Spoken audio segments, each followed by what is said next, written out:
Conciencia.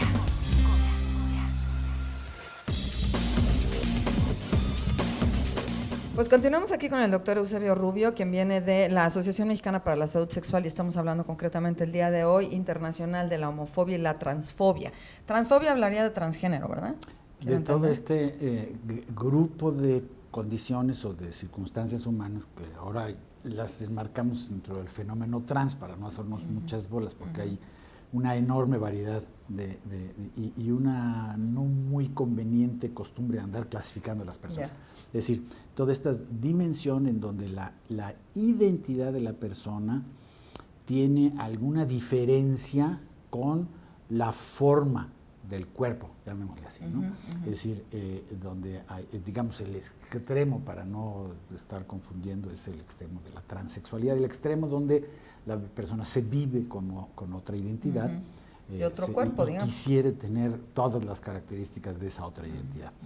De ese extremo del fenómeno trans a, digamos, dimensiones menos intensas de necesidad de expresión completa, hay toda una gama, y por eso ahora le llamamos trans a este fenómeno.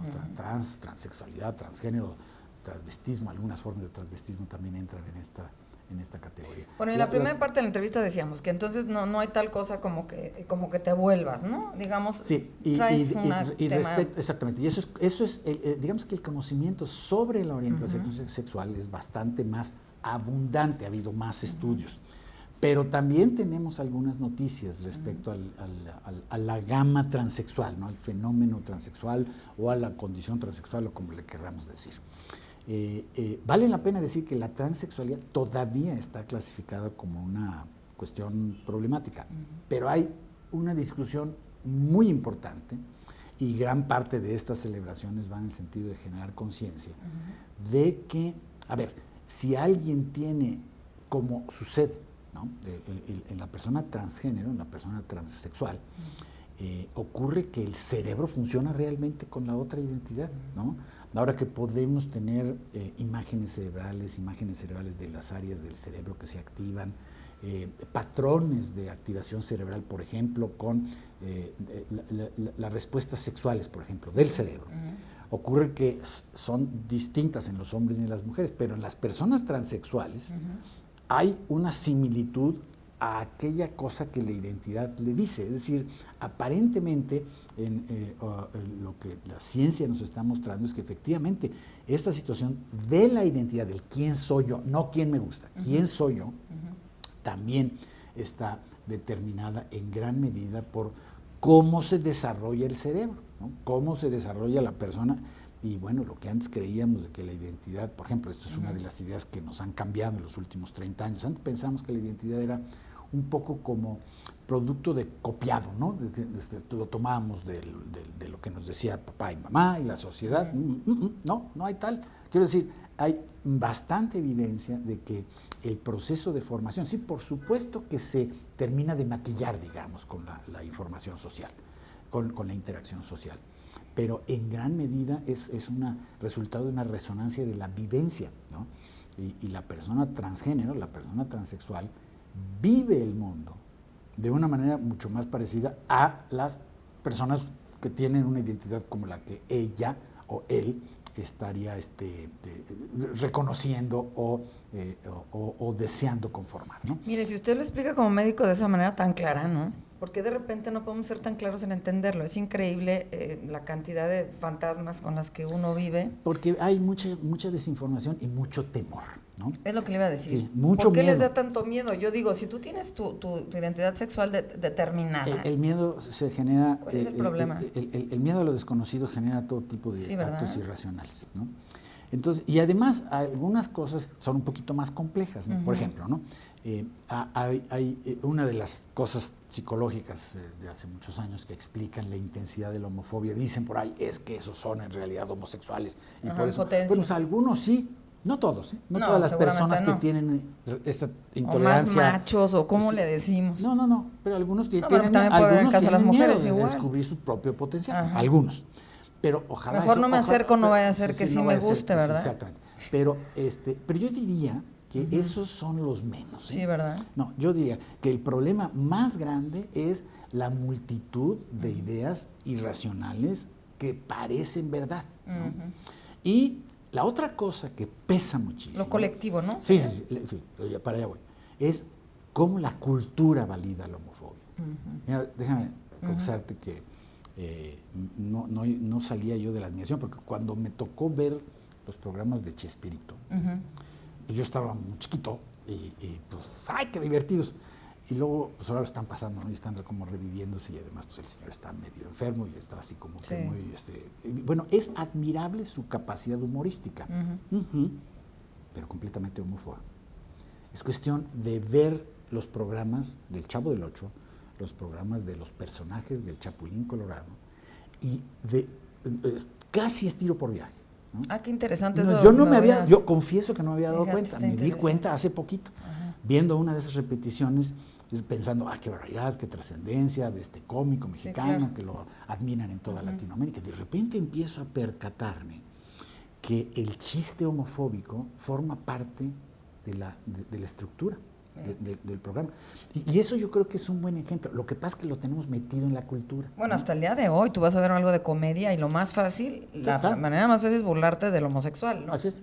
Es como la más burda porque es la más evidente. Burlarse, denigrarlo o usarlo en este juego también muy curioso que tenemos, no solo en México, pero sí muy arraigado, que son los albures, ¿no? Donde de repente también en la competencia es... Entonces, yo creo que por eso es tan complicado salir de la tradición homofóbica o de los rasgos homofóbicos. Oye, doctor, pero ¿cómo estamos en México? Porque leyendo, digo, hay países donde es cárcel, hay países donde es pena de muerte, digo, estamos, pero entonces en la gloria, ¿o cómo? Yo diría que no en la gloria, pues pero no sí no tan muchísimo. mal, pero no tan mal como en otros lados donde ha estado criminalizado. Sí, Todos los países que tienen, esa es la herencia, digamos, distinta de los que tienen herencia de legislación inglesa. En todos lados estaba penado, ¿no? En Estados Unidos, por eso es la marcha del orgullo homosexual, se celebra precisamente cuando dejaron de estar metiendo a la cárcel, nada más por ser homosexuales, ¿no? En Estados Unidos, esto fue en los 60s, o sea, es una cosa... De un evento, de una cantina o algo así, ¿no? Había redadas, había redadas y entonces se reunían y los metían a la cárcel por haberse reunido, ¿no? Y entonces primero los dejamos total, todo este cambio de reconocer que, bueno, espérate tantito, ¿no? Si son personas, son distintas a ti, bueno, está muy bien, pero eso no tiene por qué quitarle derechos. Y de ahí nos hemos movido, y se ha movido mucho. Y de repente se mueve más fácilmente en países o ciudades como la de México. Ahora tenemos legislación y reconocimiento de los derechos a las personas homosexuales y transgénero y transexuales de primera, no en todo el país, ¿no? ¿Por qué? Porque hay todavía un temor muy grande. Y el temor es a quién sabe qué va a suceder, ¿no? O que va a haber más. Yo no creo que va a haber más ni va a haber menos. Va a haber los que tengan que se va a haber acabar la sociedad, o que se va a acabar la familia, o que se va a acabar. Y esos son temores que, mira, cuando los expresa alguien que no tiene una información adecuada, pues yo diría que hay que respetar los miedos, nada más que quitárselos con la información, ¿no? Así es. En mi experiencia, eso funciona, ¿no? Ahora, hay algunos otros que son resistentes a la información. Entonces, bueno, en ese caso, pues lo pertinente es, como se ha hecho en el país, pues poner leyes antidiscriminación. No se vale, punto, ¿no? Y si no te gusta, pues te tienes que aguantar, porque no le podemos impedir el derecho a trabajo, a la vida, a la convivencia. No, hombre, a la herencia, a pagar impuestos, porque también lo hacen, claro. Entonces, y bueno, nos vamos moviendo gradualmente hacia allá, pero tenemos una herencia, pues te digo, ¿no? Desde Chespirito, ¿no? Hay que educar a la gente de otra forma, porque al final de cuentas creo que en algo todos somos distintos, ¿no? Y al final de cuentas pues se trata de tolerancia, se trata de aceptación, se trata de compartir un espacio y un mundo, ¿no? Y hay una realidad muy importante, mira, las sociedades que desarrollan la capacidad de integrar a sus diferentes funcionan mejor.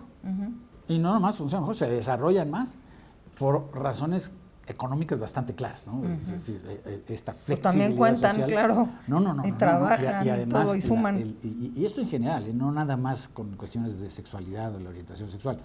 Si se flexibiliza a que la diversidad se integre, pues eso le da más posibilidades de todo a la sociedad. En realidad es muy, muy claro. Y es muy triste ver en un mapa, por ejemplo, los lugares donde ahorita está penalizado, donde hay hasta un retroceso, porque leyes que ya se habían abolido las están reviviendo en algunos países. Y lo que es patético es ver dónde están esos países, comparado con los... pues, con los que lo han ido aceptando. Exactamente. Y bueno, si uno tiene poquito conocimiento de geografía económica, pues ya se da uno cuenta dónde está el desarrollo y dónde no. Fíjate. Ay, doctor, muchísimas gracias, Eusebio Rubio. Y te vamos a volver a invitar porque el tema da para mucho más de qué hablar. Te aprecio muchísimo. Muchas gracias. Y bueno, como siempre lo hemos dicho, aquí somos absolutamente tolerantes e incluyentes en este programa. Gracias, doctor. Gracias. Mucho gusto.